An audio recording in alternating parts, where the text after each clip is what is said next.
Assalamualaikum warahmatullahi wabarakatuh. Sebelumnya perkenalkan, nama saya Lailatul Rahma Kusumawardhani dengan nomor induk mahasiswa 25230310242.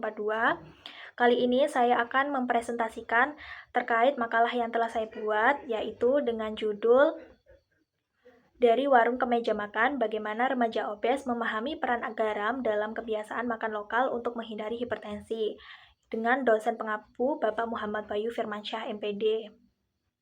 Di sini juga terdapat sebuah abstrak yang dimana membahas terkait hipertensi pada remaja, terutama yang mengalami obesitas, dan juga terdapat beberapa faktor juga yang mempengaruhi terjadinya hipertensi pada remaja. Lanjut, di sini juga terdapat sebuah kata pengantar yang dimana ucapan puji syukur kepada Tuhan Yang Maha Esa, dan juga ucapan terima kasih kepada dosen pengampu. Dan juga di dalam kata pengantar ini terdapat sebuah permohonan maaf dari penulis apabila terdapat kekurangan dalam proses penulisan. Oke, lanjut. Di sini juga terdapat daftar isi. Lanjut.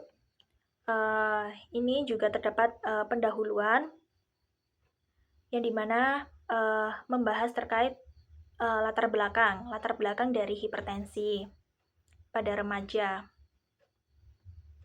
Di sini juga terdapat rumusan masalah, yang dimana terdapat 3 rumusan masalah yang akan dijabarkan di dalam sebuah makalah. Yang pertama yaitu bagaimana remaja obes memahami hubungan antara konsumsi garam dan resiko hipertensi dalam kehidupan sehari-hari mereka. Yang kedua, apa saja kebiasaan makan yang tinggi garam yang sering dilakukan remaja obes baik di warung maupun di rumah. Yang ketiga, faktor apa saja yang membuat remaja obes sulit mengurangi konsumsi garam meskipun sudah mengetahui resiko bagi kesehatan.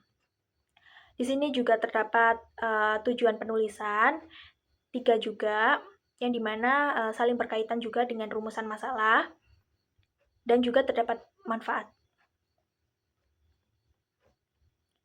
Kita lanjut ke bab 2, yaitu terkait tinjauan pustaka. Di dalam tinjauan pustaka ini membahas terkait pengertian dari hipertensi. Lanjut, di dalam bab 2 ini juga membahas terkait hipertensi 2.2 hipertensi pada remaja. Jadi hipertensi pada remaja itu kondisi peningkatan tekanan darah yang persisten dan melebihi batas normal berdasarkan usia, jenis kelamin, dan juga tinggi badan. Dan di sini juga membahas terkait penyebab dari hipertensi. Oke, kita lanjut ke pembahasan selanjutnya, yaitu 2.3 hubungan obesitas dengan hipertensi. Di sini juga membahas terkait apa sih hubungan dari obesitas dan juga hipertensi. Nah, kita lanjut ke selanjutnya, yaitu konsumsi garam dan faktor resiko pada remaja. Jadi di sini juga membahas terkait faktor resiko apabila kita mengkonsumsi banyak sekali garam, itu akan memacu terjadinya hipertensi pada remaja. Dan juga seperti makanan cepat saji juga berpengaruh dalam terjadinya hipertensi.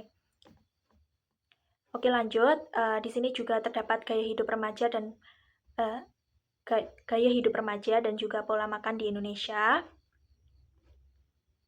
Jadi, gaya hidup termasuk kebiasaan makan adalah elemen krusial yang mempengaruhi kesehatan remaja di Indonesia. Sebuah tinjauan terhadap studi lokal menunjukkan bahwa gaya hidup yang buruk seperti kurangnya olahraga, tidur yang tidak cukup, serta konsumsi makanan tinggi lemak dan rendah serat memiliki dampak yang signifikan dalam meningkatkan resiko hipertensi pada kelompok usia dini atau remaja. Kita lanjut ke pembahasan selanjutnya, yaitu 2.6 konsep modifikasi gaya hidup berbasis lokal. Dan di sini membahas terkait upaya dari pencegahan hipertensi pada remaja. Oke, lanjut kita masuk ke teori yang relevan. Di sini juga membahas terkait teori-teori apa saja yang relevan dengan pembahasan yang kita angkat, yaitu terkait dengan hipertensi. Oke, kita lanjut. Di sini juga terdapat bab 3, yaitu membahas terkait metode penelitiannya. 3.1 jenis dan pendekatan penelitian. Di sini saya menggunakan pendekatan kualitatif dengan jenis studi pustaka atau literatur review. Studi pustaka dilakukan dengan cara mengumpulkan dan menganalisis berbagai hasil penelitian terdahulu dan yang relevan dengan topik pengalaman dan juga persepsi remaja obes dengan prehipertensi terhadap modifikasi gaya hidup berbasis lokal sebagai upaya pencegahan hipertensi di Indonesia. Pendekatan kualitatif dipilih karena penelitian ini berfokus pada pemahaman makna, pengalaman, dan persepsi yang diuraikan dalam berbagai sumber literatur, bukan pada angka ataupun statistik.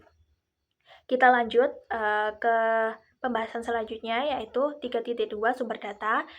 Di sini sumber data dalam penelitian yang telah penelitian ini berasal dari data sekunder, yaitu hasil penelitian terdahulu yang telah dipublikasikan. Yang pertama itu terdapat jurnal ilmiah nasional maupun internasional terkait hipertensi pada remaja, obesitas, dan juga gaya hidup sehat.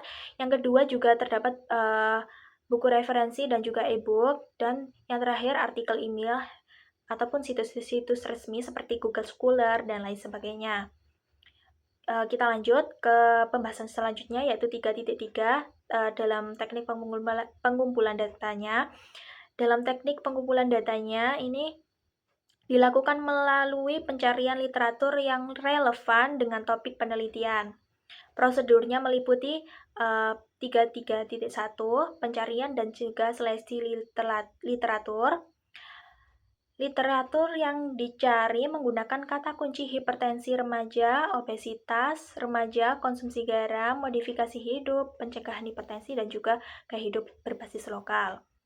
Kita lanjut kriteria inklusinya. Di sini juga terdapat kriteria inklusi yang telah dibahas dan juga terdapat kriteria eksklusi, yaitu artikel yang hanya berisi kuantitatif tanpa pembahasan mendalam terkait persepsi atau pengalaman. Yang kedua juga jurnal yang relevan dengan konteks Indonesia ataupun budaya lokal. 3.4 yaitu teknik analisis data. Di sini menggunakan dengan membaca dan juga memahami isi setiap literatur secara mendalam, dan juga mengidentifikasi tema-tema utama seperti pemahaman remaja tentang garam, kebiasaan makan, dan juga hambatan dalam perubahan gaya hidup. Di dalam 3.5 ini terdapat keabsahan data. Jadi keabsahan datanya dijaga melalui triangulasi sumber dan juga validasi isi, yaitu dengan membandingkan hasil beberapa jurnal yang memiliki kesamaan tema. Selain itu, penelitian melakukan pengecekan silang atau cross-check terhadap teori dan hasil penelitian agar interpretasi data tetap objektif dan tidak bias. Di sini juga terdapat prosedur penelitian juga dibahas. Dan yang terakhir juga terdapat hasil dan pembahasan. Di dalam 4.1 ini menjelaskan terkait gambaran umum hasil penelitian literatur dan juga membahas terkait pemahaman remaja obes tentang hubungan garam dan juga hipertensi. Oke, kita lanjut. Di sini juga terdapat kebiasaan di dalam 4.3 ini membahas terkait kebiasaan konsumsi garam dalam kehidupan sehari-hari, baik itu mulai dari makanan di warung sekolah, makanan rumahan, dan juga camilan dan makanan cepat saji. Di sini juga terdapat pembahas terkait faktor penghambat dalam pengurangan konsumsi garam. Yang pertama atau 44.1, faktor sosial dan juga lingkungan. Ketersediaan makanan tinggi garam di sekolah dan juga lingkungan sekitar ini juga membuat remaja sulit memilih alternatif sehat. Tekanan dari teman sebaya juga berpengaruh karena makanan bersama menjadi bentuk interaksi sosial yang kurang menyenangkan. Di sini juga membahas terkait faktor budaya dan juga keluarga. budaya makanan yang gurih dalam keluarga Indonesia ini juga menjadi hambatan terbesar dalam pengurangan konsumsi garam. Dan ini juga termasuk faktor terjadinya hipertensi. Oke, selanjutnya kita membahas terkait faktor pribadi dalam kurung selera, pengetahuan, dan juga motivasi. Beberapa remaja juga mengaku sulit meninggalkan rasa asin karena sudah terbiasa dan menganggap makanan sehat itu tidak enak.